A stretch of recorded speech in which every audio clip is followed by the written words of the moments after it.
Hello everyone. তো আজকে সকালটা শুরু করলাম কিন্তু রান্নাঘর থেকে। সকালে উঠে এসে আমার নিচে একটু চা খাওয়া হয়ে গেছে, আর তারপরে চলে এসেছি রান্নাঘরে। মা এখানে সমস্ত কিছু গুছিয়ে দিয়েছে, আমি ফটাফট রান্নাটা করে নিই। আর আজকে শুধু মাছের ঝোল করলেই হয়ে যাবে, বাদবাকি রান্নাগুলো মাই করেছে। তারপর সকালে এখানে ব্রেকফাস্ট নিয়ে বসেছে। ব্রেকফাস্টে আজকে মা বানিয়ে দিয়েছিল ডিম টোস্ট। তারপরে খেয়ে নিলাম একটা গাজর। তারপর উপরে এসে আজকে সমস্ত কিছু পরিষ্কার করব ভেবেছি, কারণ অনেক দিন হলো আমার এই ড্রেসিং টেবিলের ভেতরটা না আর পরিষ্কার করা হয়ে উঠছে না।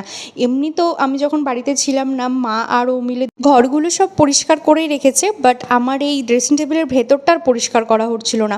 তো ড্রেসিং টেবিলের ভেতরটা, টিভি ক্যাবিনেটটা একটু পরিষ্কার করে তারপরে পুরো ঘরটাকে একটু ভ্যাকিউম ক্লিনার দিয়ে পরিষ্কার করে নিলাম। তারপরে স্নান করে খেতে বসে পড়েছি। আর আজকে আমার মেনুতে ছিল ডাল, সয়াবিন আলুর তরকারি আর ডিম সেদ্ধ। তো চলো আজকে এই অবধি, দেখা হচ্ছে নেক্সট ভ্লগের সাথে। টাটা।